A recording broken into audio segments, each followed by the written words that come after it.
Það bara fullt af fólki með hagsmuni og þeir gera hluti bara og það líka þeir eru líka slást innbyrðis og nei, þetta ein fucking klíka og þetta agenda og þess vegna tala ég agenda og ákveðið agenda að mála alla sem að standa upp á móti þessu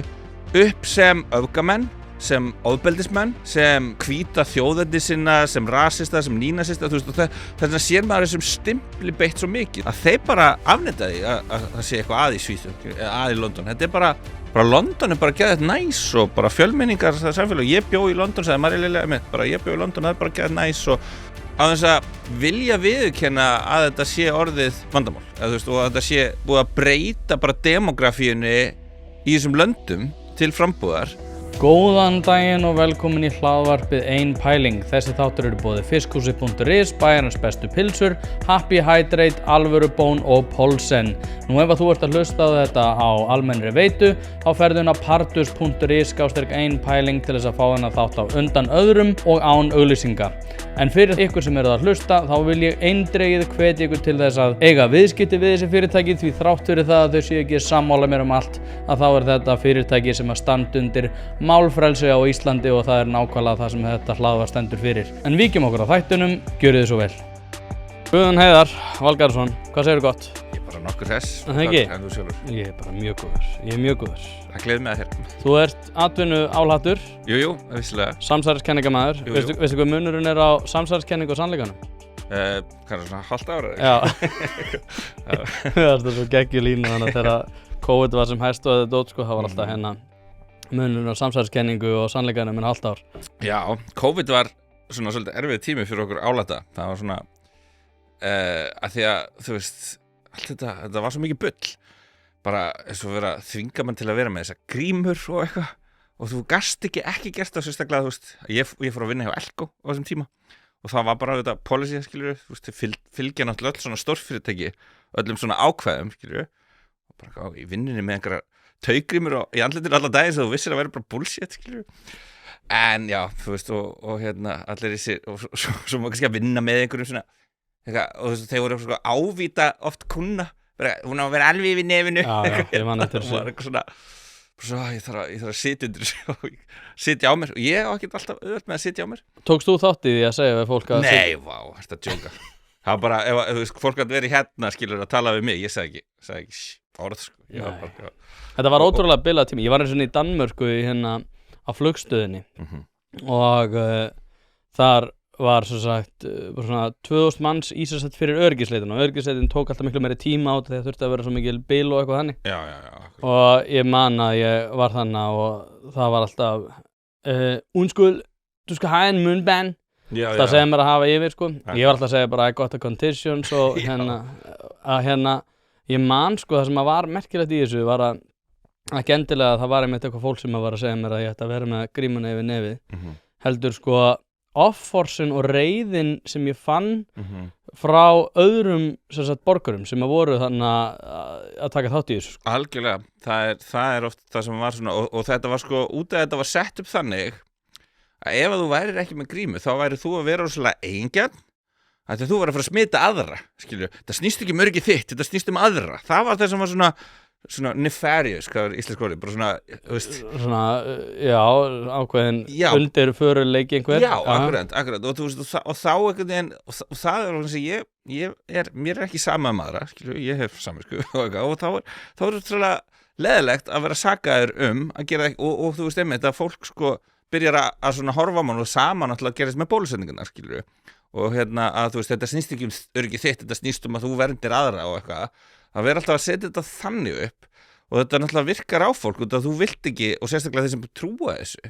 að það sé bara verið að segja okkur satt varandi þessa hluti, þú veist bara já, þetta vil ég gera mitt og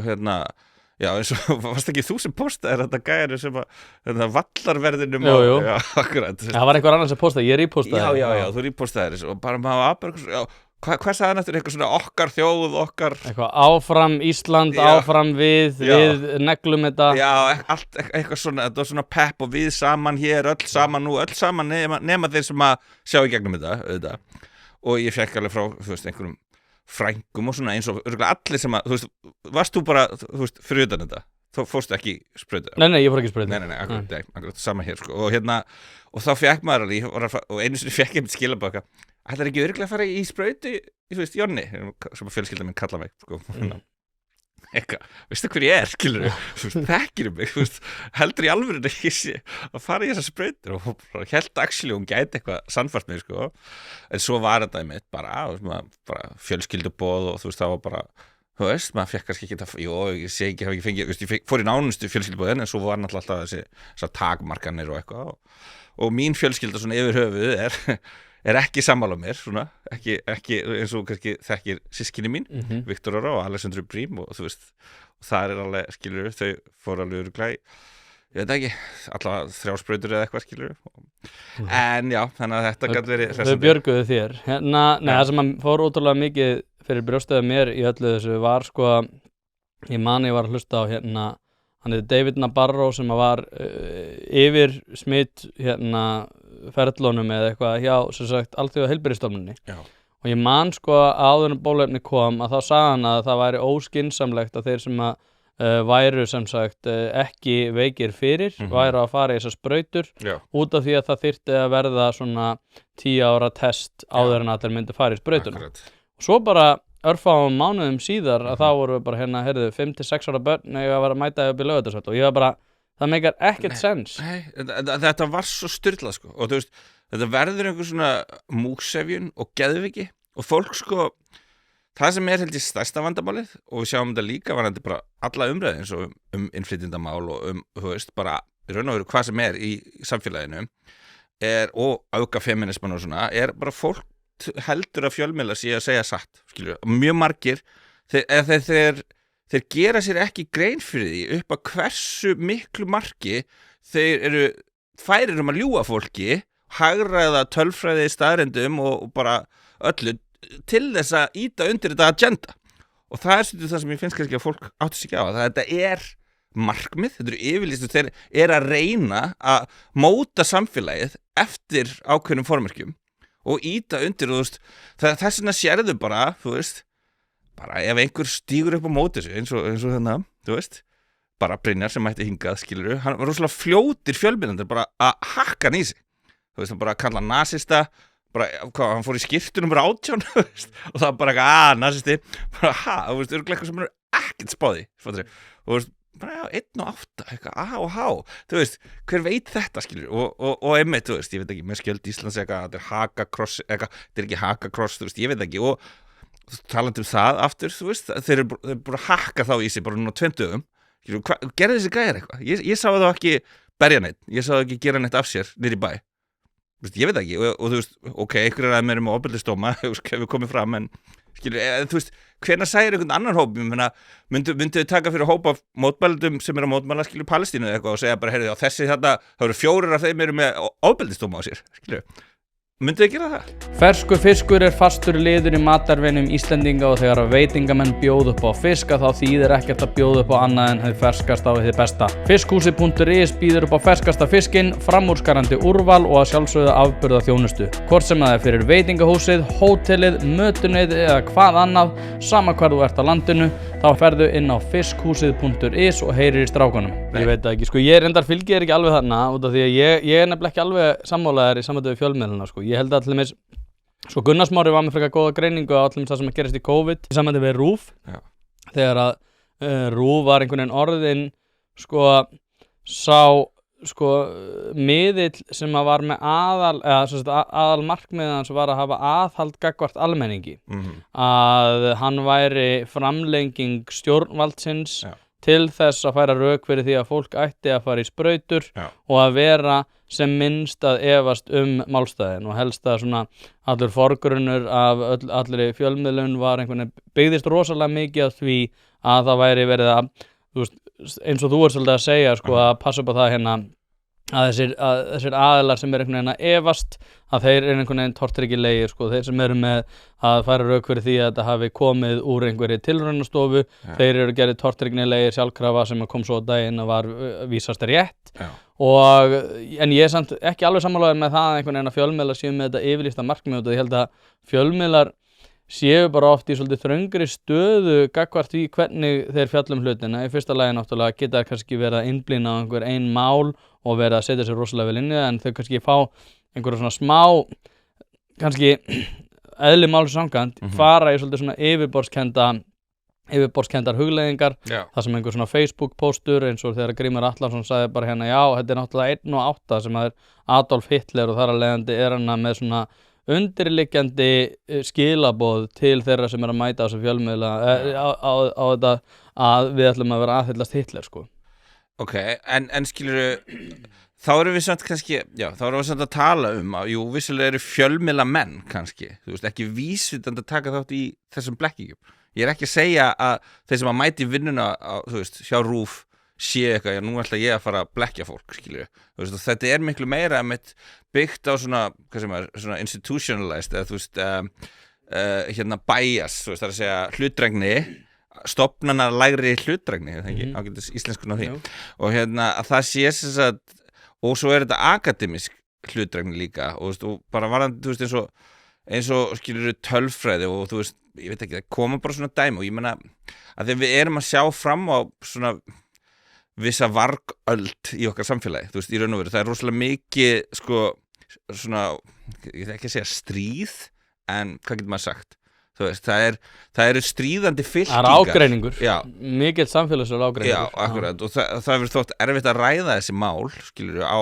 svona nótum sem einhvern veginn ekki, þú veist, að fara út í þú veist, nafnaköll og svona einhvern ásaganir, skilurðu, og ég meina, eins og ég segi, núna þú veist, ég þekki ekki þessa skjöld íslenska, ég veit ekki nákvæmlega, en þú veist, það eina sem ég sé bara strax að, þú veist, þeir eru hakkaðir rosalega harkalega í sig, þú veist, bara koma svona 5 fréttir, bara á 2 dögum, og þú veist, og þeir eru kallaðir og bara gengi kannski útfræðið, séu nínasistar og þetta séu mennindi sem þurfa að óttast og eitthvað svona, skilurðu, og ég er svona þú veist, er þetta sanngjarnt gagnvart þessum gæjum? Þeir hafa ekki brotið af sér í þessum búningum allavega, so far, skilur, og þú veist, ef þeir gera það, þá ætti að sjálfsögja að gera eitthvað í því. Þeir eru þekktir fyrir alvarlega glæpi, sko, mér finnst ekki eitthvað það galið að benda á það, en svo aftur á móti, sko, þá er þetta líka ákveðin svona, hvað ég að segja, að mínum að þetta ákveðin tálsýn að vera innblýna rosalega mikið, þú veist, ég er búinn að vera að færa rök fyrir því að þetta væri mjög fyrirsjáanleg afleiðing af því að við tölum ekki þessa hluti. Þetta og það sem er náttúrulega ótrúlega áhugavert að hugsa er sko minnstur upplýsinganeyslu og hvernig það hefur breyst rosalega mikið á undanförnum árum, eins og þú veist, og hefur verið kannski, þú veist, álhatturinn sem þú ert, skilur, í einhverjum öðrum channels heldur en margir aðrir og ert að afla upplýsinga á öðrum vettvöngum. Núna er miklu meira fólki að afla slíkara upplýsinga í miklu meira mæli. Og það sem hefur verið sérstaklega út af því þú nefnir útlendingamálin er sko, og ég er búin að vera að hugsa þetta út af því að mér þykir vænt nokkra sem ég þekki sem eru bæði sýrlendingar, afganar og pakistanar og það sem er fer rosalega fyrir brjóstaði mér að núna er náttúrulega bara að færa rauk fyrir því að þetta sé rosalega mikið eitthvað það sem ég er að einblína á þetta því ég er svona undirliggjandi rasistu og þar fram eftir göttunum en ég hugsa með mér sko ef ég sný þessu við til dæmis eins og við tökum bara svona tölfræði yfir afbrot erlendra aðila sem hafa komið frá allir eins og Mið-Austurlöndum og rauninni þar sem að ríki hafa flutt inn mikið af fólki frá Mið-Austurlöndum og flutt inn þar að leiðandi vandamálin sem að þeim fylgja að viðhorf gagnvart konum og allt þetta dót að sko ef að maður fer yfir tölfræðina yfir þetta að þá ertu einhvern veginn að ía að því að þessi hópur sem heild sé í einhverju glæpastarfsemi og ég er alls ekki að segja það nei, auðvitað og ekki heldur en prófum þá að snúa þessum punkti líka við að þeir sem eru að tala um þessi vandamál séu einhvern veginn að reyna í að því að flestir sem að koma frá þessum ríkjum séu einhvern veginn afbrotamenn er þá þinn hóll sem þú ert tilbúin til þess að deyja á til þess að vera að verja það sem að þú telur vera að verja erlenda aðila að vera að verja glæpamenn Þú veist, hvers konar viðhorf og andúð gagnvart erlendum aðilum er það að þinn helsti punktur sé að sko verja glæpamenn til þess að viðhalda einhverju vígi í umræðum útlendingamál? Já, nei, algjörlega og þetta fer oft að ganga út á það og svona og maður sér oft sko að þú veist, ég veit ekki svo, þú veist, þessi umræða, skilur, bara segja bara að það kemur einhver frétt, þú veist, og maður sér þetta bara svo gæði með sveðjunum daginn, skilur, sem er bara eitthvað út á götu, þú veist. Var víst reyndar ekki sveðið, það var einhvers konar barefli samt, en ok. Já, það. Já, ég var að heyra það, en Gauri náttúrulega, sko, ég byrti þetta myndband náttúrulega og sagði hann að sveðið maður á Ingólfstorgi og hann... Nei, já, ég er ekki að tala um sveðjunum, nei, ég var reyndar ekki að tala um hann, ég var að tala um hann að gæjan, í hvað hverfi var þetta, sem að fúst fyrir þetta götu þegar bíllinn er hana og hann eitthvað. Já, var ekki Úlfarsardal? Jú, akkurat, þú veist, ég var að hugsa um það reyndar, en já, allavega, þú veist, þannig að það var þetta allavega stór hnífur, sko. Já, það var stór hnífur. Og já, þegar eitthvað svona kemur, og þá finnst mér eins og, þú veist, annar hópurinn er eitthvað, sjáu þið, ég veist, útlending, skilur, næstu ég hugsið það, skilur, og svo kemur hinn hópurinn og hann er eiginlega, þú veist, það sem hann hugsa eitthvað, núna verða rasistarnir, fá þeir field day, skilur, núna munu þeir fara að posta þessu og þú veist, og núna, þú veist, þannig að, skilur, en í staðin fyrir, og þú veist, og ég er mitt, þú veist, þekki eina sem er, þú veist, mikið í svona innflytjandamálum og hérna hún var að segja bara, já, þú veist, þessi gæi, hann bara er, þú veist, alvarlega veikur á geði, þú veist, komin frá Palestínu með áfalla streituröskun og hann hélt að vera að drepa svona, eitthvað svona, skilur, og maður eitthvað svona, já, ok, en þú veist, skilur, af hverju eigum við endilega sem íslenskt samfélag að vera að taka á móti rosalega mikið af fólki sem er, þú veist, með einhverja áfalla streituröskun eftir stríð, þú veist, er það, þú veist, berum við einhverja ábyrgð gagnvart alheiminum varandi það, þú veist, auðvitað langar alltaf að vera góðir, skilur, það er oft það sem að maður reykur sér á í þessu, það er verið að svona misnota samúð og náungakærleika fólks til þess að fá þá í raun og veru til þess að gera hluti sem að eru ekki góði fyrir neitt, skilur, og það er á meðal innflytjendur sem komingað og eru bara að, þú veist, standa sig, skilur, og eru bara, þú veist, bara góða manneskjur, skilur, og ég er nefnilega engin rasistu, ég veit að fólk, þú veist, ég meina, og það er kannski ástæðan fyrir ég líka þora að tjá mig svolítið þetta, það er svolítið erfitt að kalla mig rasista, ef þú hefur fylgst eitthvað með ferlinu mínum, þú veist, ég var að stíða Gaddafi en það, skilur, og þú veist, þegar það var að ráðast inn í Líbíu, sem by the way var eitt stærsti andstæðingur Ísraels, þú veist, í sögunni, og allir þeir sem eru núna, þú veist, rosalega involveraðir í mótmælunum, þú veist, gagnvart, þú veist, fyrir Palestínu, þeir voru ávita með þá, skilur, þeir vildu bara át að þeirra Obama og Hillary voru á bakvið þetta, að þá voru þau rosa fylgjandi bara þeim aðgerðum, skilur, þeim loftárásum og þeim, hvernig hann var tekinn af, þú veist, steypt af stóli og þú veist, og þá var maður eitthvað, þú veist, ég veit ekki, og ég var, þú veist, mótmælandi, ég var náttúrulega kannski líka svona meira woke, þú veist, back in the day innan gæsalappa, ég var meira vinstri, þú veist, ég var að, þú veist, ég var að mæta á mótmæli fyrir, þú veist, Palestínu og þú veist, ég er ennþá engin aðdáandi Ísraels, skilur, þó að, hérna, ég sé kannski mildar, eða, þú veist, mér finnst þetta bara að vera meira svona, hvað segir maður, bara báðir aðilar, Já, það hefur alltaf verið mín afstæða, bara, þú veist, þannig eru tveir aðilar sem að haga sér aðvarar illa gagnvart hvor öðrum og það er staðan, sko. Og það er útrúlega erfið staða, því, þú veist, og ég meina, og mér finnst það mitt sama með þetta og talað um að verja ofbeldismenn, er að ég hef alveg séð fólk sem að, og bara bókstaflega, ég rýfst, rökræði innan gæsalappa, svona við vini mína stundum þessi mál og öll þessi mál og það var, þú veist, og það eru einhverjir sem eru bara eitthvað, þú veist, þegar þú talar um Hamas, já, ef að ég væri skilur undir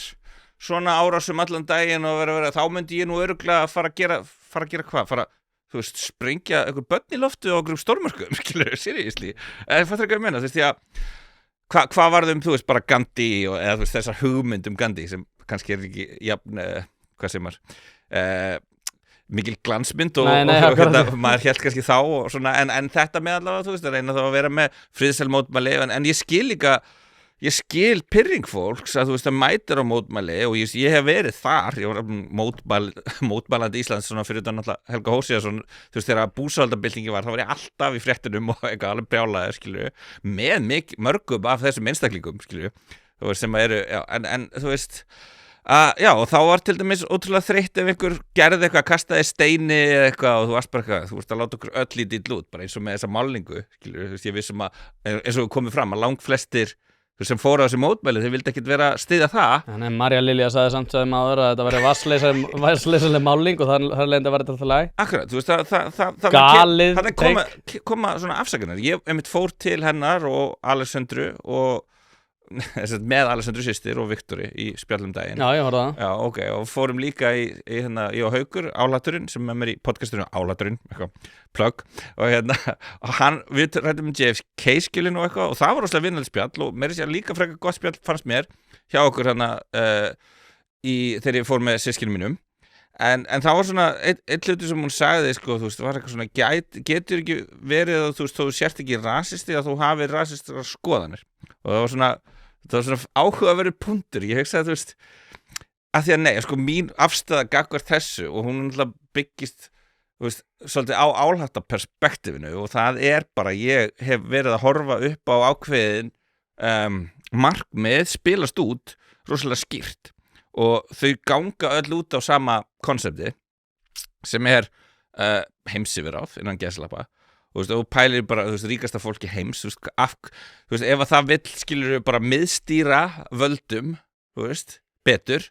og það vill ekki, þú veist, það vill þurrka út þjóðareinkenni og landamæri út af þá getur þú sameina fólki í þessi risastóru batteri, skilur ESB,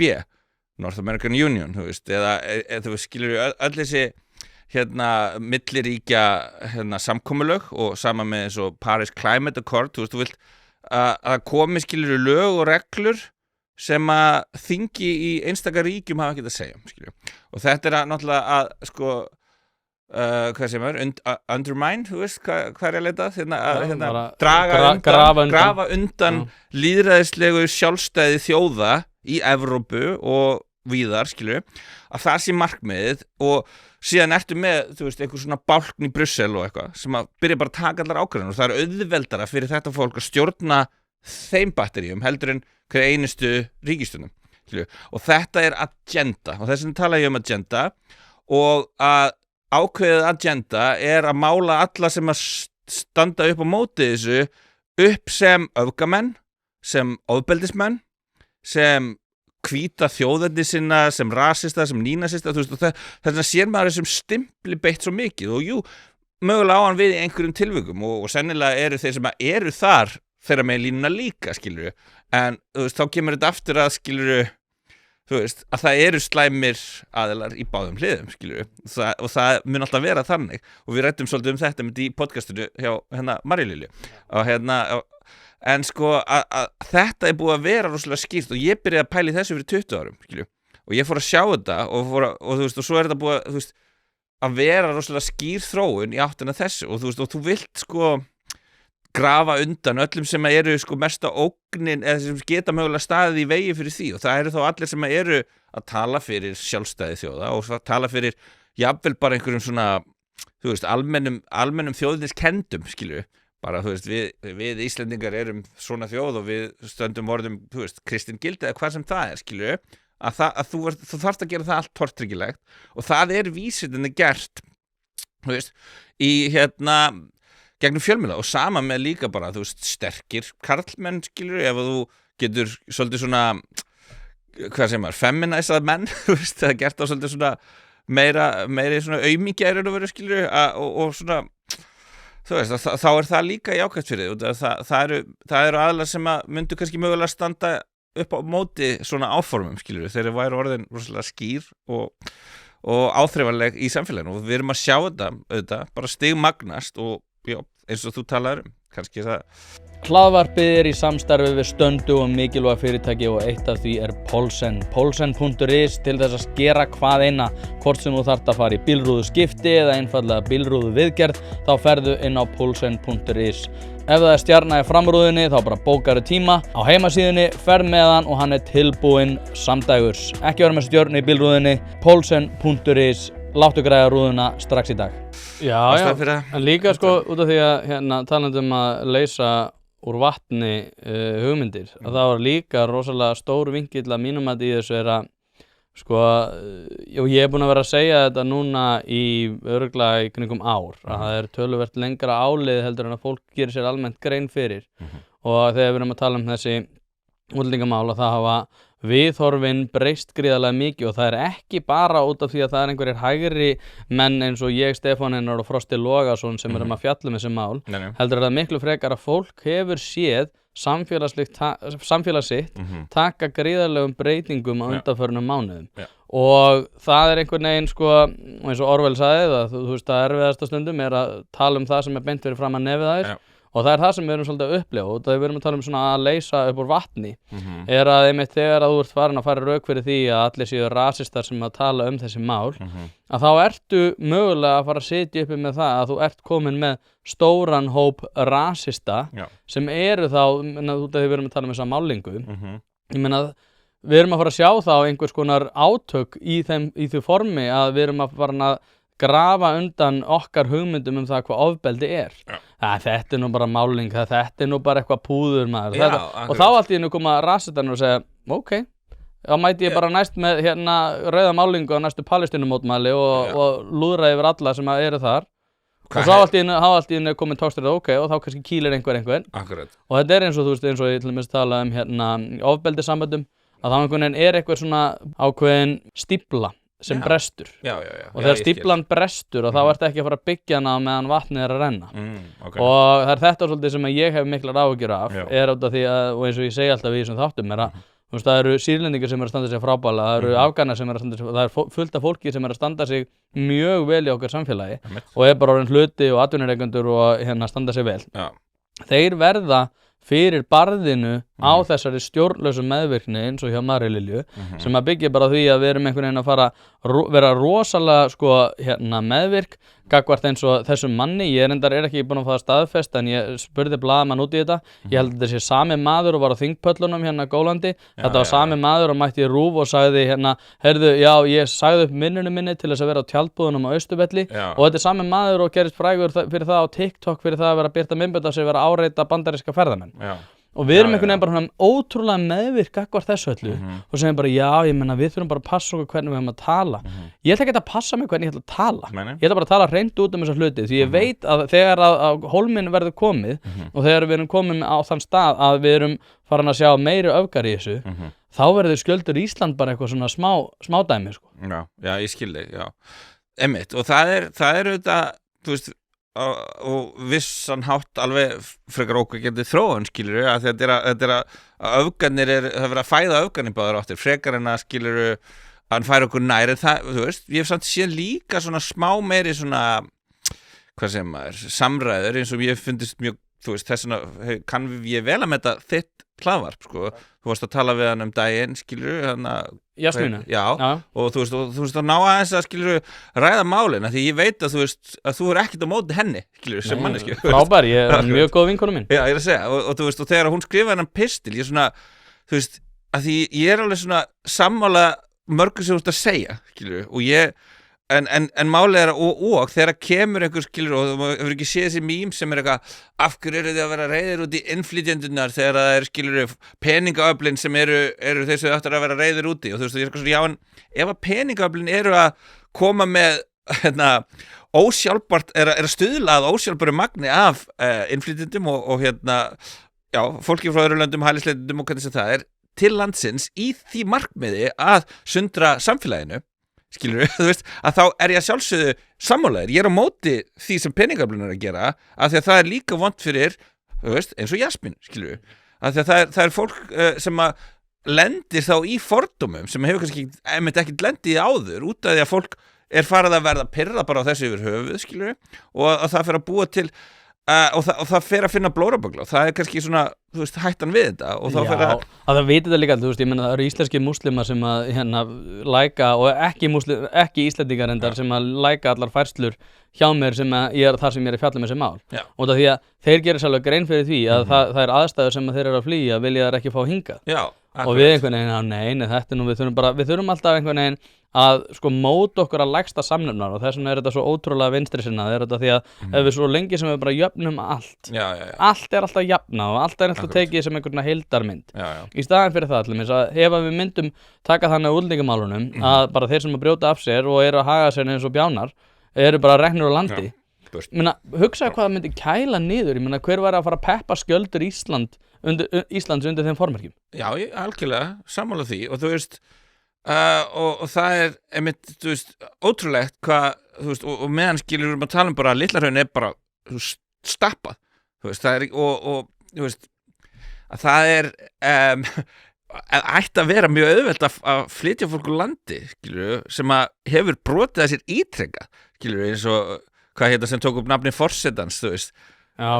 Kurani. Já, einmitt, og þessi gæi, og þú veist, og þetta er bara svona case sem bara svona, er einhver virkilega fylgjandi því að þessi gæi bara eiga að vera hérna, bara í fangilsi á kostnað skattgreiðenda, og þú veist, og svo skilur fólk ekki að þú veist, þetta að hafa áhrif, og sumir skilja ekki, en aðrir skilja það mjög vel, þú veist, að þetta að hafa áhrif á bara innkaupakerfinu í bónus, þú veist, ef að við erum, hvað var það, 56% af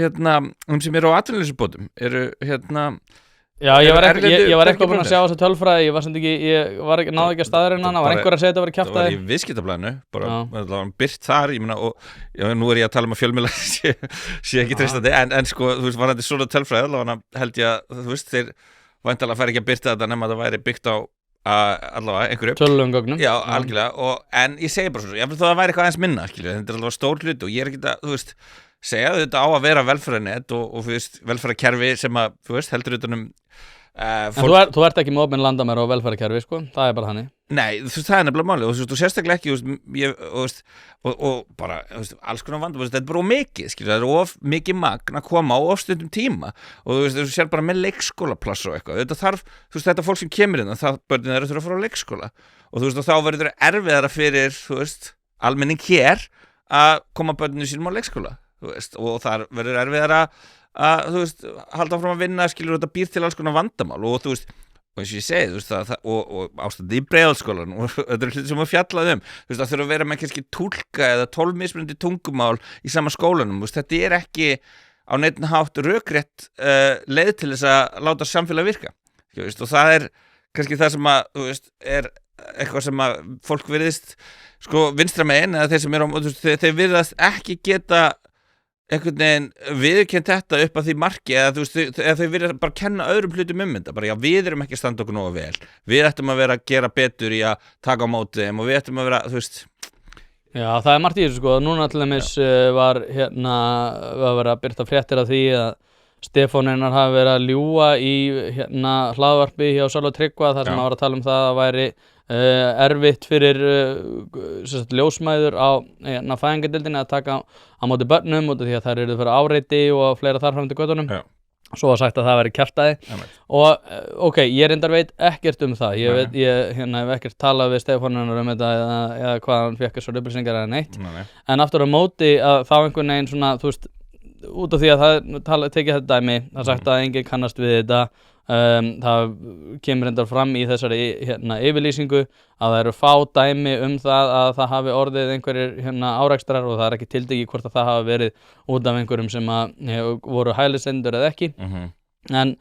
sko, ég hef talað við lækna um þetta og það er eins og þú ert að segja, þú veist, það er túlknaþjónusta og það er ótrúlega erfitt og stundum eru þeir að mæta þykja þjónustuna og eru svo ekki með kennitölu þegar kemur að því að skrásetja þetta og líka það að þegar að konur eru að vara í einhvers konar tjekk að þá þarf maðurinn að vera með þeim og það má ekki vera að skoða ákveðin máta og má ekki vera að kynna sér þetta og túlkaþjónustan veldur líka miklu álægi og það er bara gríðlegt álag út af þessu og sko óháð því hvort að þetta sé rétt hjá Stefán Einari eða bara algjör lygi eða einhvers konar svona hálfsannleikur eða bara rétt og það er ekki komið fram, það skiptir engu máli. Við vitum samt það alveg að þetta er álag á innviði í heilbrigðiskerfinu og það bara þarf að ræða það og það er einhvern veginn svona og eins og þú varst svolítið að koma sko vel inn á og ég hafði ekki alveg hugsað þetta þannig en það er næra undirbyggja þennan punkt er að einmitt sko, þú veist, við erum einhvern veginn,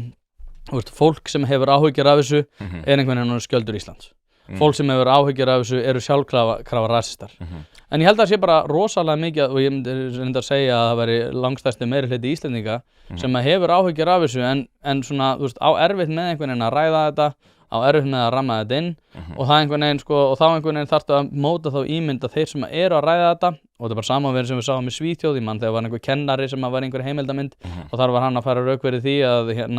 viðhorf nemendana sem að væri þar væri bara algjörlega ólíðandi og hann var rekinn fyrir það. Og svo náttúrulega bara erum við búin að sjá það hvernig það fór í Svíþjóð sama eins og í Bretlandi, þar var að tala um það að allir sem að væri að hafa einhver áhyggjur af þessu væri rasistar og allir sem að væri með einhver svona yfirlýsingar um það hvernig þróunin myndi koma til með að verða í framtíðinni, þeir var einhvern veginn rasistar en svo bara raungerist mjög mikið af því sem að þeir sem að voru að hafa mestar áhyggjur það bara raungerist. Já, og sko málið en svo líka kannski gallin við það að það virðist ekki skipta neinu máli fyrir þá sem að tala á þennan hátt þessi mál, að þetta bara að þeir bara afneita því að það sé eitthvað að í Svíþjóð, að í London. Þetta bara London bara geðið næs og bara fjölmenningar samfélag. Ég bjó í London, sagði Marja Lilja mitt, bara ég bjó í London, það bara geðið næs og þú veist, á þess að skilur vilja viðurkenna að þetta sé orðið vandamál, þú veist, og að þetta sé búið að breyta bara demografíunni í þessum löndum til frambúðar og þú veist, og ég meina, ég veit ekki, og þú veist, þurrka út þeirra þjóðarengin af vissan hátt, skilur, og þú veist, og það er, eins og ég segi alltaf, og ég kem alltaf aftur að, þú veist, og það er búið að vera ákveðið agenda og það agenda eitthvað sem að, þú veist, mun halda áfram. Við erum til dæmis að fjalla núna, þú veist, við erum að gera 2-falda þátt í álætunum þú veist, New World Order, sem basically þetta nýja heimskipanin og þú veist, og þar förum við rosalega djúpt ofan í sauman á því hvernig þessi markmið eru búin að þróast bara frá stofnun bandaríska seðlabankans 1913, skilur, þá svona byrjar þetta fyrir fullt og allt að skilur þróast og eftir seinni heimsstyrjöldina koma Sameinuðu þjóðirnar og allt þetta er búið að vera stækka öll þessi bálk varðandi allar þessar hugmyndir, sko. Þannig ég mæli með að tjekka á því fyrir hlustundur því að þetta fyrir mér þá kemur þetta alltaf aftur að því og þess vegna og sama með, þú veist, að ég svo oft skilur lent í því að mínar hugmyndir eða það sem ég að segja, þú veist, þess vegna þetta svona, ég kem úr kannski svona vinstri heiminum innan gæsalappa. Ég var tónlistarmaður, ég tónlistarmaður en skilur, þegar ég að gera tónlist þegar ég ungu maður, skilur, þá ertu einhvern veginn inn í þeirri kreddu svolítið, skilur, og þú veist, flestir, þú veist, sem eru þar, þeir eru svolítið vinstri sinnaðir, þú veist, og eru svolítið mikið í þannig málaflokkum að berjast fyrir, þú veist, og feminisma jável, og ég var alveg þar, skilur, og ég hef verið það þar til þetta fór út í bara konur ljú aldrei, þú veist, einn af hverjum 4 kallmennum eru nauðgarar og þeir hvítir kallmennir eru ógeðslegir, bara liggum við, skilur, allavega stór og hávær partur af feministum, tala þannig og þú veist, og líka en alltaf samt að bjarga kallmennum, sko. Já, algjörlega, sko, og samt, og svo sá ég, sko, líka bara hvernig þetta var, sko, partur af agendu, þú veist, að ráðast á kallmenn og kallmennsku, skilur, og gera hana tortryggilega því að hún væri, að það væri, þú veist, fyrst og fremst, skilur, ef þú ætlar að lenda í einhverju vopnar eða skilur alvöru andspyndu þá yrðu það alltaf einhverjir, þú veist, kallmenn, skilur, það ekki að fara að vera einhverjir gæjar sem eru, þú veist, hvað segir maður? Já, það er þetta fyll í eðunar. Já, akkurat. Sem sagt, já, þannig að þú veist, og það var erfitt fyrir mig að fara aftur í, þú veist, en þú veist, upprunalega þá náttúrulega breytist ekkert mikið nema ég var bara svona 9/11 samsari, skilur, sá það og svo byrja maður að stúdera hlutinu upp frá því, þú veist, Íraksstríði byggt á legum, þú veist, og já, ok þú veist, og svo fór maður bara svona, þá er ég 18 ára þegar Íraksstríði byrjar og ég byrja bara svona að stúdera hlutinu út frá því og síðan er ég bara á móti Bush, skilur, og hann er hægri, hann er Bandaríkin kapitalismi, þú veist, það verður svolítið óvinnurinn, skilur, og svo þegar ég fer og þannig ég öðlast náttúrulega svolítið fylgjendur líka á þeim tíma sem eru þar. Þannig ég þarf svolítið að snúa baki við öllum þeim megin, skilur, og það er það sem hefur gert mína vegferð í þessu samfélagi svolítið sérstaka. Að þú veist, og síðan kemur Obama og ég fann alltaf bara, þessi gæi er ekkit, þú veist, eitthvað með okkur í liði, þú veist, hann er ekkit að fara að breyta hlutunum á neitt, þú veist, hátt sem að er að fara að hjálpa okkur. Hann er að tala sjálfur þú veist, sameina heiminn undir einhverjum fána, þú veist, New World Order ræðarnas í Berlín til dæmis sem að, þú veist, við tölum í þessu þætti og þú veist, ég fór bara að sjá, nei, og þá er ég alltaf farin frá því að vera vinstri, hansreikjandi, hippi, skilur, yfir í að vera bara eitthvað öfgahægri samsærisnötter, skilur, þú breytist aldrei. Nei, akkurat, samt er ég búið að setja mig alltaf inn í allt annað mengi og ég það bara, og svo náttúrulega, þú veist, ég get sagt þér að, þú veist, einmitt, og ég var á móti stríðinu í Líbíu, þú veist, og þeirri innrást þeim aðgerðum, það var, þú veist, eitthvað sem ég fór alveg að öskraði með hásan úr Sýrlandi, skilur, þú veist, þeir öskraði með hásan í Harmageddon hjá Frosta og þeim á sínum tíma, sem var svolítið viral at the time, og og svo, sko, þú veist, það er kannski fyndið að segja að það var erfiðara fyrir mig þegar ég fór að sjá, bara fyrst náttúrulega þegar Trump kemur fram, þá var ég bara, ok, þessi gæi er þetta eitthvað, ég held bara að væri bara alltaf bara hægri vinstri dansinn, bara, þetta bara demokratar og republikanar er bara að stilla fram sínum gæjum og þeir eru alltaf að spila fyrir sama liði, skilju en svo, og þannig held ég bara að Trump væri fyrst, þar til að ég fór að fylgjast aðeins með bara svona umræðu hópum sko upp á það er að segja fóruminum hjá Donald Trump og sá að mjög margir þar voru bara eitthvað að tala um 9/11 sem samsari, til dæmis, bara og ég ekki að byrja, what? Er þetta hópurinn sem að styðja hann, og ok, hann náttúrulega kannski ekki bókstaflega verið að tala um það sjálfur, skilju, en þegar ég fór svona, og svo þegar kemur svona Pizzagate og verið að afhjúpa eitthvað svona elít barnanýðingarhringi og eitthvað, þetta er bara svona, heyrðu, eru þeir að tala um þetta? This is my crowd. Já, akkurat, ég er búin að vera að tala um þetta heil lengi, ekki búin að hlusta, er actually fólk sem er að styðja þennan gæja að fara að fá kannski fulltrúar sinn sem forseta Bandaríkjanna, og en kannski punkturinn með þessi er að það var erfiðara að koma fram sem stuðningsmaður Trump heldur en Gaddafi,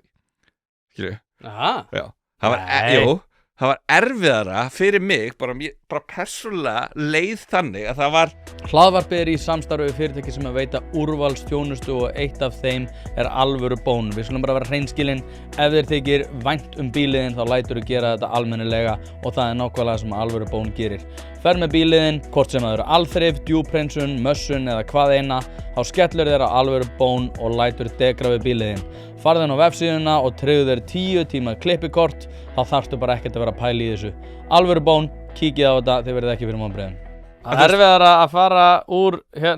we came, we saw, he died yfir í að styðja Trump. Já, sko að vera styðja Gaddafi, skilur. Já, ég er að segja það. Já, að vera að þú veist, að það náttúrulega var ekkit vinsælt og þótti skrítið, skilur, að því að þú veist, ég bara, þú veist, stúderaði það alveg sjúklega vel, ég skrifaði fáralega langa grein það á sínum tíma sem að fór alveg víða, sko, Goldenar. Já, bara til dæmis, þú kynntir þetta og þú veist, hann var bara að gera hluti fyrir landið sitt sem að, þú veist, voru bara alls ekki slæmir og hann var, þú veist, og allt þetta narrativ að hann hafi verið að murka lífið úr sinni eigin þjóð var bara bullshit, þú veist, það voru bara CIA og fleiri stofnanir sem fóru þarna og borguðu fyrir andspinnir bara og vopna skæruliða til að fara þarna til þess að, þú veist, hvað segir maður, ég vil ekki nota orðið F-A hlutunum upp, en já, ég er alltaf að reyna að blóta ekki, eitthvað sem bönn, en já, og svo skilur búið til þetta narrativ og svo farið þær að ráðast þarna inn og taka nút og hann var náttúrulega bara andstæðingur við þessi markmið þeirra og til dæmis vildi sameina sko Afríku ekki undir þeirra fána heldur einhverjum öðrum fána og þú veist gera bara hvað sem the Great Man-Made River, hann ætlaði bara að gera, þú veist, flæða bara, þú veist, eyðimörkina af vatni, þú veist, og hann var byrjaðar að gera svona hluti en allavega, þú veist, en já, það var mér fannst það, út af því sko, kannski hvað þú veist, að þá var ég samt allavega kannski augum margar sem hafði verið að fylgjast með mig lengi,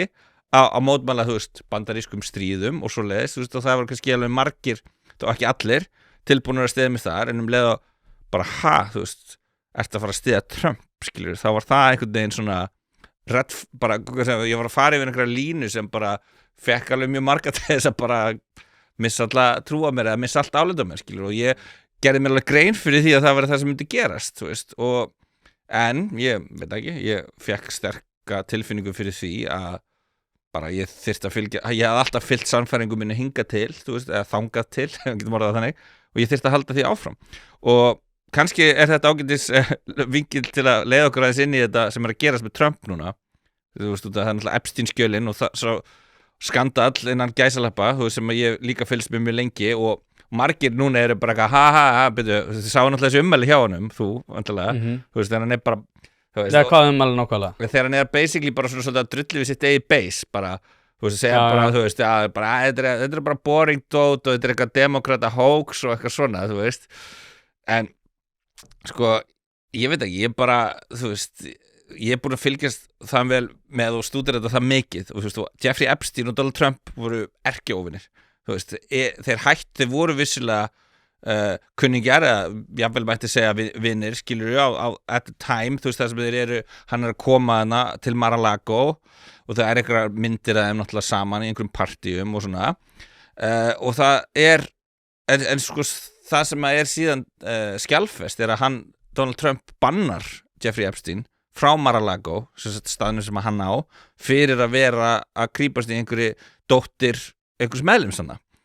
Og þú veist, og þegar hann gerir það og svo fara þeir í eitthvað fasteignastríð og það eru bara búið að koma, skilur fram í skýr gögn það að hann hafi ekki verið partur af, þú veist, hann fór ekki á eiguna, hann fór í flugvélina áður en að hann keypti eiguna. Skilur, hann fékk einhvern tíma far með flugvélinni, ekki einu sinni sömu Lolita Express og var að fara þarna, skilur, heldur bara einhverju flugvél sem Jeffrey Epstein, hann í einhverjum flightlogs þar, kannski þetta sama flugvélin, en þú veist, ef hann ekki að fara á eiguna, af því að eigin var ekki eins og í hans eigu á þeim tíma, skilur, þá er ekki hægt að bera þetta saman við Bill Clinton eða Bill Gates og þessa aðila sem eru bara núna búin að vera með rosalega sterkan áraður á móti Trump og Trump náttúrulega líka bara búin að vera svolítið svona markvisst að tala gegn öllum þessum áformum þessara valda klíku sem að ég búin að vera að berjast gegn, þú veist, bara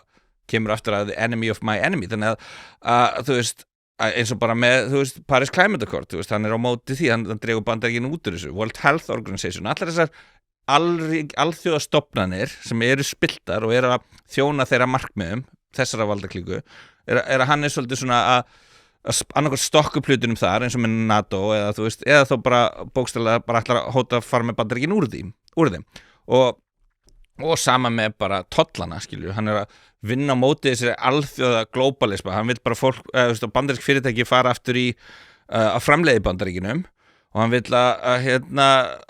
að þú veist að bandarísk innviði verði sterkari með því að ég myndi að losa við ólöglega innflytjendur, þá sem hafa brotið af sér með sérstaklega áherslu á þá og byrja bara að gera þú veist, Bandaríkin, þú veist, góð fyrir Bandaríkjumenn og það auðvitað eitthvað sem að þessi valdaklíka vill ekki, en ok, aftur þessu með Epstein, akkur hann að segja þessa hluti svona, en þú veist, málið bara að ég hef lært það að, þú veist, að fylgjast með þessum hlutum og lesa þess milli línana að, þú veist, að þetta ekki alltaf svona einfalt og þú veist, það sem við erum að sjá líka núna er að þetta Obama, Russiagate dæmi, þú veist, það að koma upp núna, þú veist, ég vil bara meina að, þú veist, hann, í fyrsta lagi, og reyna að útskýra þetta mjög einfaldana, þetta rage bait, þú veist, hann vill að allt vinstrið verði brjálað yfir Epstein-skjölunum, hann vill að þau haldi, ekki hann, bara white hats, eins og við kölluðu það, það sem eru hvíthattir, þeir sem eru að berjast gegn þessari valdaklíku, að þeir sjá haksinn í því ef að þeir sem eru hinum með línunar haldi að Trump sé sekur Epstein-skjölun og þeir heimti að fá að sjá þau og verði brjálæðir yfir því þess að ef að þeir verða brjálæðir yfir og magabeysi ekki að hætta að vera brjálæðir yfir, skilju, þeir vilja og það eru, þannig að hann að fórna það nákvæmlega, hann ekki vitlaus, sumir halda hann sé vitlaus, hann og fólki á bakvæðan væri ekki í þessari stöðu búin að vinna 2 kosningar, 3 tanglega, en ef að þeir væru ekki svolítið svona búin að plana ágætlega hvað að gera og hvernig þeir ætla að gera og hann myndi aldrei ráða svona á þú veist, þá sem að, og segja, hann sagði bara já, I don't want their support og þeir bara weaklings og eitthvað, hann bókstaflega að gera alla brjálaða þarna, skilur og þú veist, ég held að hann myndi ekki tala svona ef hann væri sekur eitthvað og hafi farið á þessu eyðu, því að hann veit að þú ert að reyta fólk svo mikið til reiði, skilur. Heldur þessi 4D chess til að ná basanum sinum aftur? Já, sko, hann basically, þú veist, hann þetta ekki svolítið klikkað? Já, hann að fórna þarna tímabundið, þú veist, og hann hefur gert þetta, skilur, saman sem með og hvernig ætlar hann svo að útskýra þetta? Þannig að svo að segja, já, ég var nú bara að segja þetta til þess að fá ykkur með mér í lið. Sko, ég held, ekki til þess að fá ykkur með mér í lið, ég held bara til þess að fá, þú veist, þú veist, það komir þessi sem að hann fekk Anna Paulina Luna, minnum ég alveg örugglega hún heiti, hún var fengin í einhverja nefnd til þess að aflétta Epstein-skjölunum, hún postaði bara, þú veist, daginn, já, nú erum við að fara að aflétta skjölum Epstein, þú veist, við spiliðum bara smá 4D chess, þú veist, hún postaði svo Twitter, skilur við. Þannig að hún segir það berum orðum, við vorum bara svolítið að gera þetta til þess að, þú veist, fá meira umtal. Já, fá meira umtal þetta og það fjölmiðlar vilja ekkert fjalla Epstein, skilju, en ef hann segir eitthvað svona, þá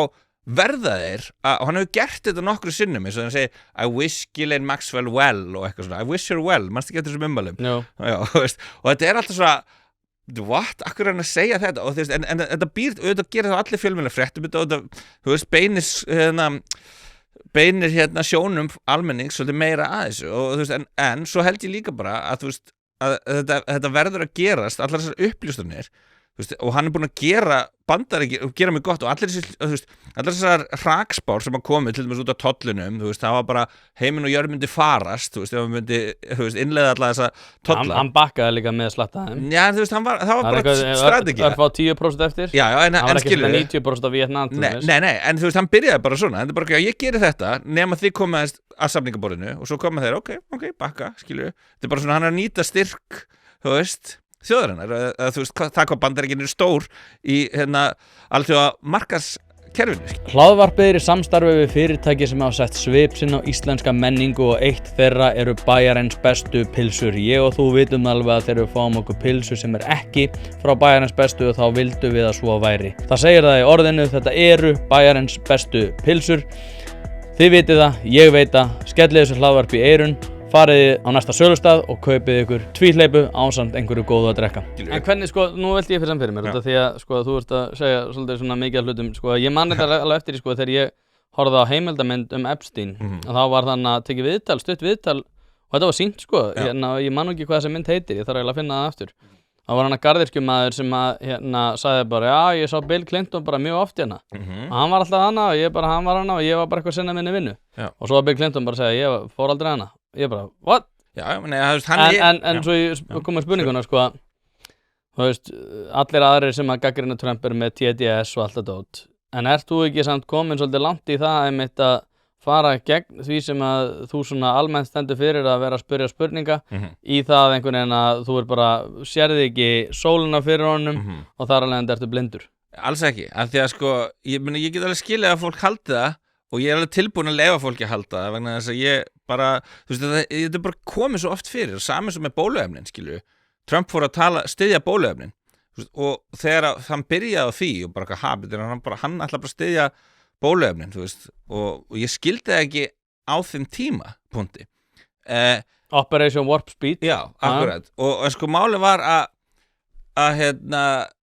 4 árum seinna, og 4 árum seinna það var augljóst. Heldur hann hefði getað orðið kosið forseti Bandaríkjanna ef hann hefði talað á móti bóluefnum. Aftur, heldur hann hefði getað unnið 2024 ef hann hefði talað, alls ekki. Ímyndað hvað hefði verið auðvelt fyrir stóru fjölmiðlana að hakka hann í sig. Og allir eins og ég og þú, skilur, það því að Trump, það er búið að djöfulgera hann mjög gróflega í hugum almenning, saman sem Gaddafi at the time, bara hann fekk sömu meðferðina. Og að ef hann hefði verið að tala á móti bóluefnum, allir hinir, skilur, það var fullt af vinstri sinni fólki sem var á móti bóluefnum, vildi ekki láta sprauta sig, þá hefðu þeir verið bara, allir sem vildi ekki láta sprauta sig, þá hefðu þeir verið Trumpistar, skilur, það hefði verið ennþá erfiðara fyrir þá, og að aðalega það að hann kom líka vekk fyrir með þessu warp speed, þetta er síðasta sem hann gerir áður en hann fer úr embætti. Það er að koma bara já núna, við ætlum bara að bomba þessum bóluefnum út núna vegna þess að hann veit hvað var planið, og þetta er alltaf moves and counter moves, þess vegna er þetta eins og fólk gerir lítur þessu 4D skák, þetta er þannig á þessum hæstu levelum og það sem að þurfti að gerast þarna var að ef að þeir hefðu ekki komið með þetta út núna og Biden tekur við, heldur hann hefði gefið bóluefnum svona fljótt, nei, þeir hefðu haldið lokunum, 2-3 ári viðbót allavega, þeir hefðu haldið þessu miklu lengur áður en að loksins kæmi bóluefnin þegar almenningu hefur verið svo þreyttur á þessu öllu og svo bara búin á því eftir allir, ég myndi að hvað þetta var mikið bara sálfræði hernaðir, og bara ég er búið að aflétta lindur, nú erum við að fara út og svo bara heyri spiky COVID cases, allir inn aftur, og þetta var rosalegt, og komið fram með okkur eins og sauðfé, skilur, að bara út með okkur, aftur inn í búrin, skilur, og þetta var, og gæti enginn mótmælt þessu, skilur, og ef þetta, og líka rústa, skilur, öllum fyrirtækjum og efnahag, skilur, allra smáfyrirtækja, það var bara þessi stóru, Amazon og þessi stóru fyrirtæki fengi einhvern veginn að lifa þetta svo þegar að loksins koma sprauturnar að þá hefði enginn sett sig á móti bóluefna skildu til dæmis, eða ekki enginn, hópurinn hefði verið það lítill að það hefði allir verið svo þreyttir á þessu, fólk eins og ég og þú sem vildi þetta ekki, það er bara já nei, bara bara sprautu það bara þið farið í fangilsi bara búðir ef að þið láti ekki ef þið ætla ekki að vera með þessu núna ætlum við sko að klára þetta loksins komið bóluefni það að djóka, láti ekki svona En römmum aðeins þína afstöðin sko. Ertu alveg Robert F bara ég held að alla bólusetningar séu vondar Sko, ég hef ekki verið það nei En ertu á móti bólusetningum almennt? Sko, ég efast meira og meira nauðsyn þeirra svona almennt eftir þetta allt saman sko og en ég hef ekki gengið svo langt að þú veist ég hef alveg bólusett bönni minn til dæmis þú veist og ég hef og ég held líka að sé ekki öll bóluefni skaðleg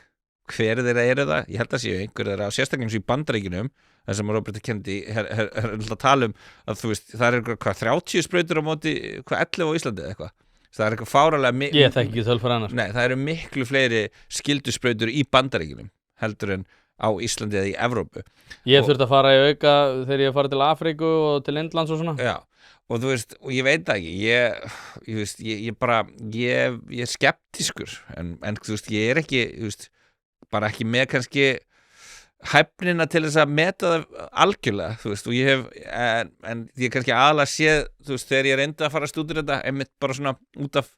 þú veist, ég ætla kannski bara svona að reyna að taka spjalli við konuna, bara, gæti verið að þú veist, við séum að gera eitthvað, þú veist, ránt varandi börnin okkar með þessu þú veist, ég átti svolítið erfitt með að finna sko, allavega eitthvað að þessum sprautum sem eru hérna í Evrópu persónulega, þú veist, ég gæti ekki fundið eitthvað mjög skýr, það meira kannski bara þú veist, þetta er óþarlega mikið í Bandaríkjunum Þú ert ekki einhverfa orsakast af þessu þetta Ég meina, ég held að geta alveg verið að séu fleiri einhverju case út En þú telur það svo sé Ég tel að ég bara, þú veist, ég veit ekki Nei, ok, fyrir þá þessi yfir heimspeki því ég langar aðeins að hérna við komum aftur í sko, út af því að það sem er svolítið áhugavert í þessu að sko, sagan kennur okkur einhvern veginn að svona almenningsálitið er einhvern veginn sem að var að hluta til eða stórum hluta vitlaust og svo er það mjög augljóst að þær kynslóðir sem er á lífi hverju sinni telja sig hafa það alveg spottan og það sem mér finnst ótrúlega áhugavert að pæla í er svona hvað við höfum rangt fyrir okkur í dag sko og líka sko sérstaklega út af samfélagsmiðlum að þá er sko svona almenningsskömm orðin miklu aðgengilegri svona public shaming svona ákveðna nornaveðar eru bara við fingurinn á okkur Algjörlega. Og við höfum einhvern veginn og ég hef ótrúlega mikið talað um þetta eins og svo fólk sem kann ekki að skammast sín og kaupir spjaldtölur handa börnunum sínum og lætur að horfa á YouTube algjörlega til skammar en við einhvern veginn þú veist þessi tækni kemur inn svona kringu 2008 er hann mjög aðgengileg kringu 2014 og við erum svona með hvað ég var að segja sumir úlingar með kannski 40-60% sínu vökutíma í skjánum stærsta samfélagslega breyting sem hefur átt sér stað og við spyrum okkur engar spurninga og það er jafnvel sko ákveðin skömm yfir því að vera gagnrýna fólk fyrir það að vera mikið í símanum örlítið að breytast en við erum samt alveg svona algjörlega gufurugluð gagnrýna alltaf gaman að við getum verið smá ósammála við erum alveg, þú veist, sammála margt Hlaðvarpið er í samstarfi við fyrirtæki sem hafa reynst mér vel og eitt af þeim er Happy Hydrate Happy Hydrate veitir þér öll þau steinefni sem þú nauðsynlega þarft á að halda ég var alltaf skeptískur á það hvort að það væri gott yfir höfuð að vera að taka einhvers konar viðbótarefni en eftir að ég byrjaði að nota Happy Hydrate hef ég einfaldlega orðið betri maður mér líður betur, kem meira í verk og dagurinn verður einfaldlega betri Þetta er dagskammtur af C-vítamini, engin gervisykur, dregur úr þreytu, inniheldur nauðsynleg vítamin og bara heilt yfir frábært. Því mæli ég eindregið með því að þið notið Happy Hydrate og skál fyrir því. En þú veist, ég keypti spjaldtölvu á þetta stráknum. Ertu að grínast? 6 ára, en ég skammti hann það mjög, við skömmtum hann það mjög, þú veist, hann fær ekkert að nota hana hvernig sem þú veist, og við pössum að hann sé úti að leika sér, skilurðu.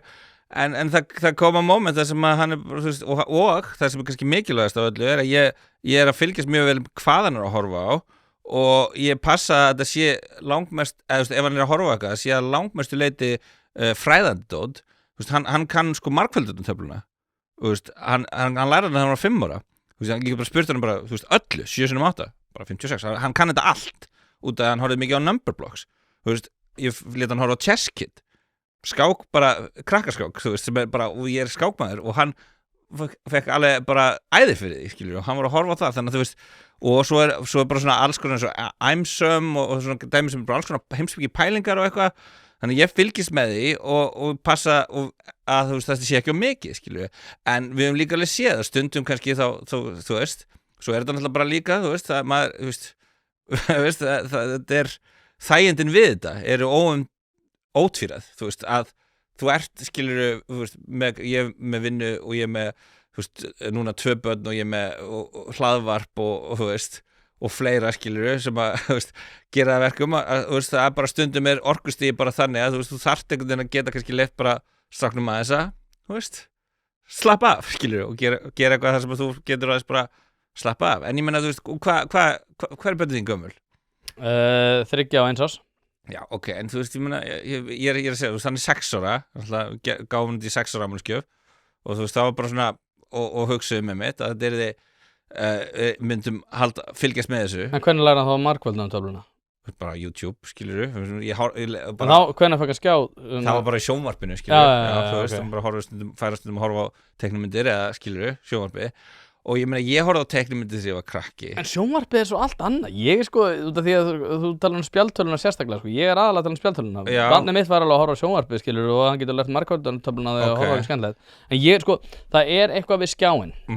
Það sem að þú ert að einangra upplifunina. Og ég held til dæmis að það sem ég er svolítið að einbeita mér að í dag er út af því að mér finnst ekkert svakalega gaman að horfa á sjónvarp og ég horfi mjög lítið á sjónvarp en ég passa mig að gera það stundum með konunni til þess að við eigum einhvers konar sameiginlega upplifun. Ég fatt það. Og þegar við erum komið með skjá, þetta er svo einangruð upplifun að ég held að hafi til dæmis stórkostlega með það að gera að við erum að svona félagslegur ágreiningur er að verða aukin út af því að við erum öll með, þú veist, tala að við sem er mismunandi heima út af því að við erum að neyta mismunandi upplýsinga og þar alveg eigum við erfiðara með að skilja hvort annað. Ég held að ef við erum að byrja á þessu svona með svona unga krakka, að þá getur það haft skaðlega áhrif gagnvart til þess bara félagstengslum og öðru. Jú, kannski kann hann eitthvað hitt og þetta, en ég aftur að móta félagslega, þá erum við að móta ákveðin svona bjagaðan þroska þar sem að einstaklingsupplifunin á því hvað þú ert nákvæmlega að gera verður einhvern veginn algjörlega sko rofin frá öllu sem við kemur æðlulegu uppeldi. Ég er alveg sammála að því að þú veist, ég myndi ekki leyfa bara eitthvað hérna, þú veist, iPad skilur og farða bara, og hann væri bara glæður allan tíman, þú veist, en þetta er meira bara, þú veist, við leyfum honum að horfa, og hann fílar meira að horfa á sjónvarpið heldur en iPadin, þú veist, iPadin er einhver ekki iPad heldur Samsung eða það skiptir ekki að hérna hann er meira veist, en þetta er kannski meira bara þú veist einstaka skipti kannski er hann að borða eitthvað og þá fær hann kannski að horfa á þetta og svo við getum horta á eitthvað þú veist Frasier eða eitthvað skilur þannig að þú veist en þetta er meira svona notað í ykkur þannig en ekki að sé okkur bara YouTube fyllir í skilur bara ítað hérna þú veist við höfum séð það og veist og þá höfum við bara oft tekið mitt fyrir það og bara útskýrt bara nei og við höfum ekki leyftunum að vera bara að fara á YouTube að því að algrímarnir, auðvitað, alræmdu eru auðvitað, þú veist, skemmandi skilur, ég er alveg sammála því og þetta er og þess vegna er þetta, þú veist, vandamál skilur, og ég er alveg sammála því að þú veist, þetta með einmitt sko það að taka fólk af lífi af samfélagsmiðlum og eitthvað, þetta tengist þessu en svo er þetta líka sko þú veist, tækni þróun sem er rosalega erfitt að streiðast á móti þú veist, og þú talar já, þú veist, og ég er að vonast til þess að það verði svona meira, þú veist, samfélagslega, hvað segir maður, bara svona frowned upon, þú veist, að vera, þú veist, ef að þú ert, fólk sem er að hanga einhvers staðar, þú veist, þú ert kannski með viniðinum á bar eða bara, þú veist, foreldrinum út að borða, vera bara hangandi í símanum allan tíman, skilur. Gerir það einhver ennþá það? Það er náttúrulega svo leðilegt fólk maður. Ég er pínu ánæður, sko, ef að manneskjan er í símanum ef við erum í einhverjum svona félagslegum aðstæðum þá er ég bara pínu ánæður að hérna að hún sé í út af því ég held að ég myndi ekki hafa neina hagsmuna að heyra hvað þessi manneski hefur að segja Ég skilji, nei ég minna já, þú veist ég held að þessi meira og meira orðið allavega svona þetta er bara jafn steikt og ég og þú færum á prikið eða eitthvað og ég fær bara að taka bók bara Guðjón, ertu ekki þetta með mér? Þú fyrir bara að lesa Erkilu, þetta er svo jafn steikt pælingurinn og þú veist, já, ég meina, ok, þú veist, það er eitt að, þú veist, see me Bieber, check out message, ok, skrifa einn skilabóð, þú veist, að gera það allir, en þú veist, en að vera bara eitthvað hérna, er náttúrulega bara, og þú veist, ég held að það sé kannski eitthvað sem... Ég er enda slögt á öllu notification, ég fæ aldrei notification þegar ég fæ skilabóð. Nei, já, ég reyndar sko, held ég sé með mestu leiti þannig sko, en hann samt, ég veit ekki, hann pípar stundum eitthvað, en ég kík ekki alltaf á það, skilur, en þú veist, þetta er alveg ótrúlega áhugaverð umræða, mér finnst það líka sko, svolítið svona, mér finnst það líka fólk sem á ekki börn, vera svolítið svona það sem oft duglegast að séma fyrir svona hluti, þú veist eitthvað, að láta börni, ég mun aldrei láta börni mín horfa á YouTube eða eitthvað, segir eitthvað svona, en þú veist kannski ekki hvað börn geta verið erfið, þú veist, þú veist það náttúrulega, en þú veist, jú, þín börn eru samt, ég ætla að segja, þú veist, 3 ára og það, þú veist, ég var ekki farin að láta, þú veist, horfa mikið á teiknimyndið 3 ára, þú veist, kannski einstaka eitthvað, kókumælum, skilur eða eitthvað, en þú veist, alls ekki spjaldtölvu eða eitthvað, fattur, en þú veist, ég bara að segja, kannski myndi að breytast hjá þér líka við þurfi, og líka því að barni fer að biðja þetta, þú veist, það fer kannski heimsókn til vina sinns, þú veist, og það er bara, heyrðu, þú veist, já, má ekki, þú veist. Það eru mjög margir sem tala að það sé erfiðasti hluturinn við þetta, sko, út af því að þá fara bara til vinarinn sem að foreldrarnir eru of liðlegir gagnvart þessu sko. Sama eins og með tölvuleiki skilur þú veist maður stundur svona tölvuleikir er samt samaðileg upplifun það er sko ég er aðalega að byggja þetta á þessum einstaklingsskjáum það sem þú ert með spjaldtölvu þegar þú ert komið með einhverja fjárstýringu og ert eiga sameiginlega upplifun með öðrum þá ert að takast á við ágreining til dæmis ef einhver félagin á tölvuleikinn þú manst eftir þessu þá var hann alltaf kannski miklu betri þá er þetta kannski að setja eitthvað handicap, hann gætt bara nota þessa byssu, þú veist, og þá eru því ákveðinu svona félagslegum samskiptum sem að byggja miklu meira á því hvað, þú veist, þú ert að þroska þig gagnvart því hvernig þú kemur fram við náunga sem er kannski ekki að vel í stakk búin til að sinna einhver ákveðinu verkefni og þar alveg en er þú tilbúin til þess að gefa hans eftir. Mér finnst líka að finna að þú takir þetta dæmi, af því að þú varst að tala sko hvernig sko samfélagi heldur alltaf að hafi rétt fyrir sér at the time, en svo breytist það og sjáum kannski með meiri fjarlægð, þú veist, ég var ofta að fara til vina mína og við spilum kannski Championship Manager eins og ég hétt á, Football Manager og þú veist, þá vorum við saman og mér fannst þetta, eða Nintendo eða bara hvað sem það, við vorum að leika okkur saman og þetta var félagsverð og ég er alveg sammálaði eftir, þú veist, að þetta var ekkit slæmt, þú veist, auðvitað þurfti kannski að halda þessi í hóf, en það var einmitt, þú veist, en manni fannst mjög oft bara eitthvað, heyri, nú, farið út að leika, það var svona, þú veist, það væri svona sama og er kannski núna varandi þetta, skilur, að þetta var alveg, þú veist, litið á þetta sem vandamál þá, skilur við, þó að kannski við sjáum núna, kannski var þetta ekki svo mikið vandamál og af því að það var jú viss félagsverðar svo er það kannski líka út að þetta getur að verra, en hvað þú segir félagsverðar, þú veist, það er náttúrulega kannski líka núna meira það að fólk sé kannski ekki beint að vera í einhverjum félagslegum aðstæðum en það er samt að spila við aðra, skilur við, það multiplayer online dæmi. En það er samt, ég menna, ég held að geðheilsa kvenna sé að bera skarðara hlut heldur en drengja þó svo að drengir séu líklega til þess að fyrirfara sér að þá er sko kvíði að aukast í meiri vexti heldur en eins og drengja og ég held að ástæðan sé svo að konur einmitt ekki í tölvuleikjum þegar þeir eru fyrir skjáin, það eru bara þiggjandi bara að bera sig saman við bara í því að skoða hvaða fötar getur keypt, bara í því að sjá, heyrðu, vinkona mín á nýjan ímsstól eða eitthvað þannig og þar alveg verða bara, oh my god, ég verði að eignast það og svo bara fá að kvíða fyrir því, svo eignast það hlutin og þá er komin einhver nýr hlutur. Er þetta ekki of mikil alhæfing? Bara svona ég held ekki. Mér finnst það ekki sko. Þú veist, og Jonathan Haidt talar þetta í Anxious Generation og þetta sé ástæðan fyrir því að konur eru líklegri til þess að fá meiri félagskvíða er út af þessu, þannig að alhæfingin er ekki bara mín sko. Nei, en þú veist, það eru til kvenkyns gamerar, Marín Eidal til dæmis það er fullt af stelpum sem að spila tölvuleiki en ég er að segja þegar þú tekur þýðið og skoðar kvíða, þunglindi, depurð og annað að þá er þetta í auknum mæli að gerast hjá konum. Þetta eru útlagarar, skilur við konur sem eru ekki neitt í skjáum og kalla líka. Það er kannski líka þú veist, hvað sem að gallin almennt við alhæfingar og þú veist, til dæmis að við vorum aðeins að minnast á Brynjar á anskiluru sem að kom hingað. Brynjar Barkason. Já, Club Dub. Nei, er það ekki Nei, það var eftir þess. Já, ok. Hann, þú veist, þegar hann komið fyrsta statementið, þá var það svolítið harkalega alhæfing, skilur við, sem að var kannski það sem fór svolítið mikið fyrir brjóst á fólki og jafnvel mér fannst það kannski óþarlega að segja þeir eru komnir hingað til þess þú veist, en auðvitað ef þú kannski ferð út í síðan viðtalið við hann, skilur þá var þetta meira svona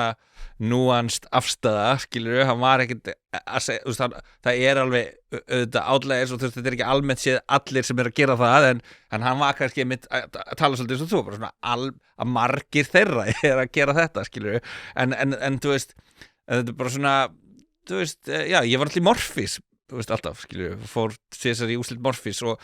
þar var maður alltaf svona, þurfti maður alltaf svolítið að passa sig á alhæfingum meðan reyndar sumir notuðu það svolítið harkalega sko á móti en þú veist, já, það er erfiðar að verja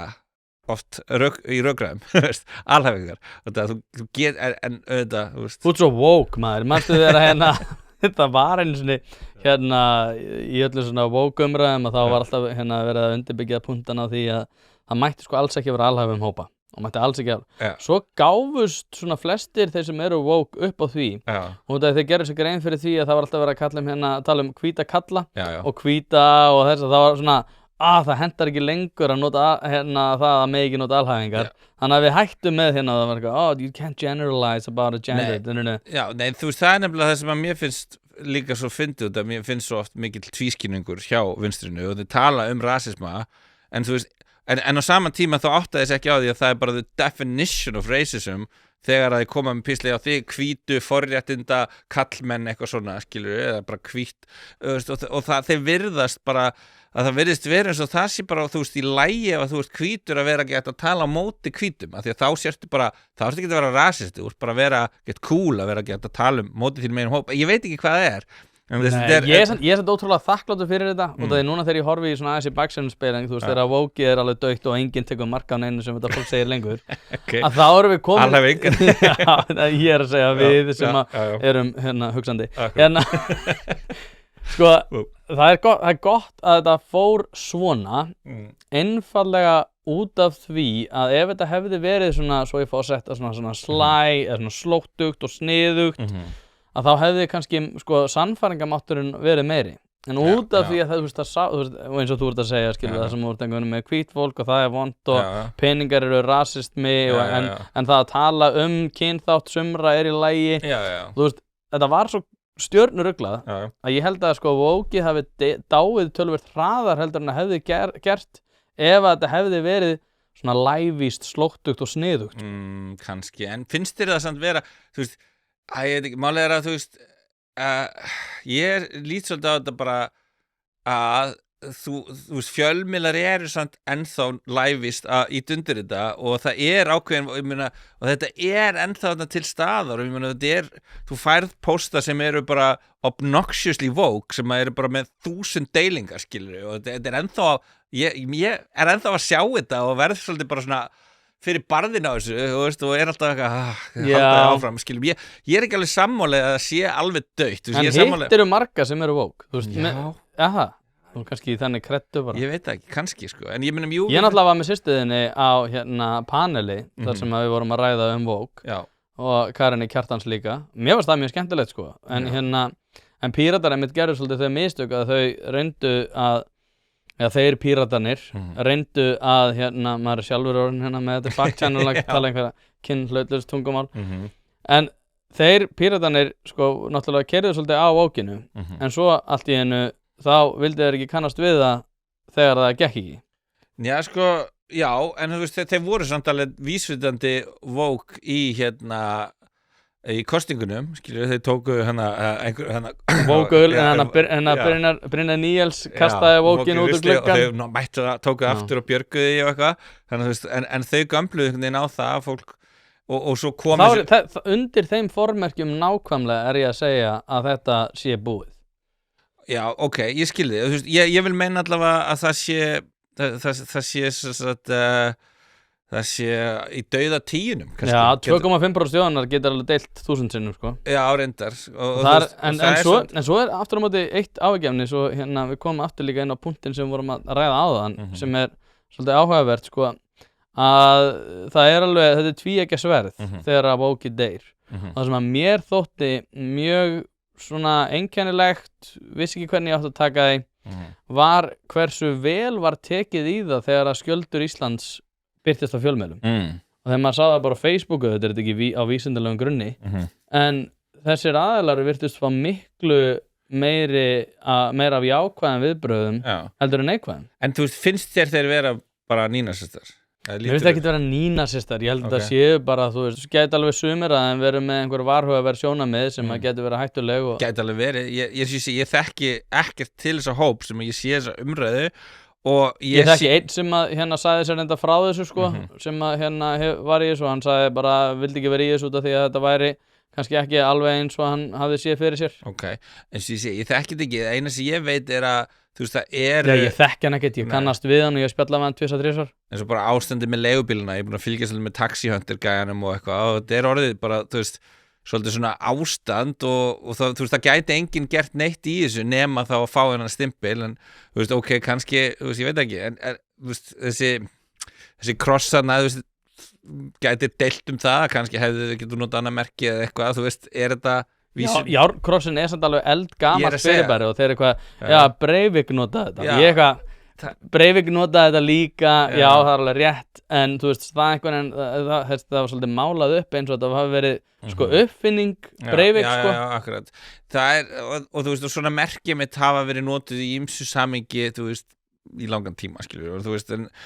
ég vil alltaf, þú veist, fyrir mitt leiti þá hugsa ég bara, þú veist þetta er einhver hópur að koma upp þú veist, bara,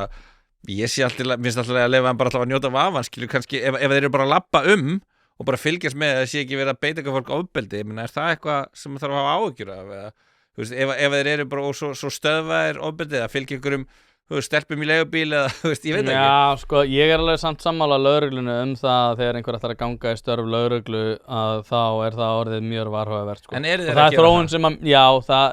ég veit það ekki, en ég meina, þeir sögðu samt að þeir væri í foreldrarelti og ætlaðu að grípa inn í. Ég meina, svo er þetta að fara rauk því, ég meina, það eru foreldrarelti Breiðholti og annað. Akkurat, en þessir, þú veist, þeir eru allir út úr flúrar, ég veit þú veist, ef þetta væri einhverjir skiluru einstaklingar sem væru 65 kíló skiluru og það væri kannski ekki sama ímyndin sko. Nei, ég get skilið og þetta er svona the optics kannski er á vissan hátt ekki kannski eitthvað, en I don't know Þeir hefðu þetta að vera með PR-fulltrúa í þessu sko. Já, kannski sko það er endur eitthvað en þú veist, þetta er samt, eins og ég segi og ég meina, kannski hef ég ránt fyrir mér kannski gera það eitthvað slæmt skilur og þá þú veist, en ég er ránt fyrir mér það eina sem ég er í raun og vera að segja er að mér finnst við ekki kannski vita nóg til að geta ákveðið það að þetta séu nínasistar eða að því að mér finnst það líka bara svo ljótur stimpil til að kalla einhvern, skilju og mér finnst að fólk hendur þessum stimpil út, þú veist, oft allavega eins og þú veist án ástæðu, skilju Everybody who disagrees with me is a Nazi Akkurat, og þú veist, og sama með eins og rasisma og þannig, sko, og málið er að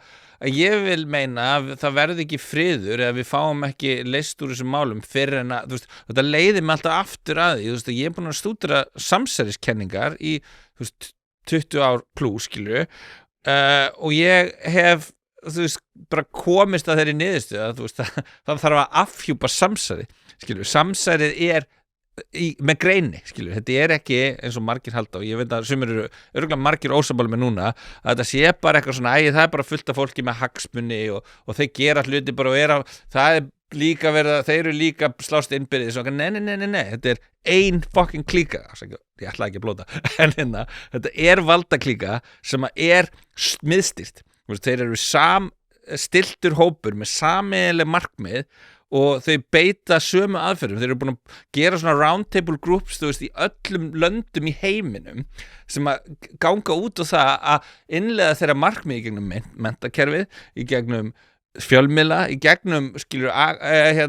líka löggæslu vald, þú veist, þannig að það er ástæði fyrir að lögreglan er ekki að taka á þessu máli með taxihundir, það er einhver sem stoppar það, skilur, bara nei, þú veist, lögreglan sjálf, þú veist, lögreglumenn eru langt flestir góðir, skilur en þeir fá ekki stjórna og þegar það er ákveðið agenda þá er þessu ítt þessana og ég veit ekki hvað þú veist, eins og með hvort ég getum haft tíma til að fara út í það mín vegna, eins og með Obama dæmi, þú veist, með það og aftur fjölmiðlandir, hvað þeir eru bara ógeðslegir, skilur ég sá fyrir svo í gær nýjasta uppátæki Trump veldur óhug hann er að tala alltaf handtaka Obama bara svona nýjasta það var verið að aflétta leynd af skjölum sem sýna að Barack Obama tók þátt í glæpsamlegu samsæri gegn Donald Trump. Þú veist, hann og Hillary Clinton, þau voru í samráði með það að búa til legasögu að Donald Trump hefði bara unnið kosningarnar út af aðkomu Rússa. Þeir hefðu hakkað kosningarnar. Þetta sögðu þau ítrekað á hverjum degi í öllum fjölmiðlum, bæði á Íslandi og annars staðar í Evrópu og allt þar í heiminum. Og þetta var byggt á því að Hillary Clinton borgaði fyrir þennan þessi Steele dossier sem að gekk út úr það að Trump hefði látið einhverja vændiskonur pissa á sig. Skilju. Og þetta var fake. Þau vissi að það var fake. Hillary Clinton borgaði fyrir þennan þú veist, þessa fölsku skýrslu og þú veist, svo birta svo taka hana fyrir og setja hana, þú veist, bæði í fjölmiðla til þess að sverta nafnið hans og fara síðan til FISA, þú veist. En af hverju eru fjölmiðlar ókýrstæði þannig? Ég meina, þeir fá bara upplýsingar og þeir birta þær upplýsingar. Þeir eru ekki að fá, já, við erum að tala núna, þeir eru að vera að aflétta þessi skjöl og það eru, skilurðu, það eru komin gögn frá því að þeir eru að hittast og það er verið að segja við þú veist, á fundum, bara Obama og félaga, bara heyri, það er ekkit rússa samsæri, þeir voru ekkit að hakka kosningarnar og þeir hafa hvorki getuna né viljan til þess að gera það upp að því marki sem er verið að segja. Daginn eftir fara þeir samt í fjölmiðla og fara að segja að þetta sé að gerast og byrja að njósna Donald Trump og hans kosninga. Þú veist, þetta er fyrir kosningarna sem þetta byrjar þegar Obama er ennþá og Hillary er í stjórninni hans og það vita að hún er að fara veist, í frambóð gegn Trump og þá fara þau í samræðu og Obama fekk líka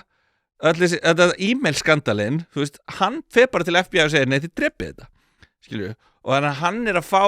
er að stöðva framgang réttvísinnar til þess að hafa áhrif á kosningar þar sem að hann, skilju, bandamaður og flokksmeðlimur skilju og þannig að nota sko ríkisbálkni, það er að segja bara ríkisstofnari, FBI og fleira til þess að beita sér gegn mótframbjóðanda þeirra. Þú veist, hvað er þetta? Þetta er ekkert annað en landráð. Ég veit ekki, en við þurfum að fara að ljúka þessu. World Economic Forum er að segja mér að ég megi ekki hafa þetta lengra. Nei, það ekki. Þú férst bara í eyrum bara nei. Já, ég fekk eyrum. En ég vissi að þetta væri við værum svona kannski að renna á, hvað sem er? Á tíma? Já, renna út á tíma, já. Og þetta var hluti sem mér langaði til þess að tala og þetta er þegar að skilur bókstaflega og Tulsi Gabbard kemur fram og segir bara við erum núna með fullt af gögnum sem við erum búin að leyna þessi bara sanna það að þeir vissu að þetta var ekki að gerast þeir vísvitandi notuðu þetta sem ástæðu til þess að njósna hann, Trump og hans embætti og þeir notuðu þetta til þess að sverta hans bara, þú veist, kosningaframbóð og kosningasigur, skilju, þannig að og DFF hengir fram fyrirsögninni þessar uppljóstranir segja nýjasta uppátæki Trump vekur óhug, hann er að reyna að bara handtaka Obama út af engu, skilur við, bara nei, það er ekki það sem gerist og þetta er bara aftur út af að þú veist þeim er miðstýrt og það eru fjölmiðlarnir, þeir eru spiltir og þeir eru með agenda og þeir eru að reyna að selja okkur ákveðna heimsmynd og Donald Trump er að reyna að berjast gegn henni og þau munu fá Epstein-skjölin, þeir munu koma það er bara, þú veist, en þú veist, já, það þarf aðeins að spila þessa 4D chess, skilju, og það er aðeins að, og það þarf að gerast í réttri röð, skilju, og fyrst þarf þetta FISA-gate, Obama, Russia, hvað sem er, andrúsa samsærið, það þarf að afhjúpa það, og það þarf að dæma fólk fyrir þetta, skilju, og þú veist, og það verður áhugavert ef við sjáum einhverja handtökur ef Obama er handtekinn á morgun það er allt brjála það er allt brjála en þetta er hvað sem er alltaf allt brjála en ég meina já, svo bara þú veist, einmitt, bara finnst mér að við ættum að hætta að vera grimm við hvort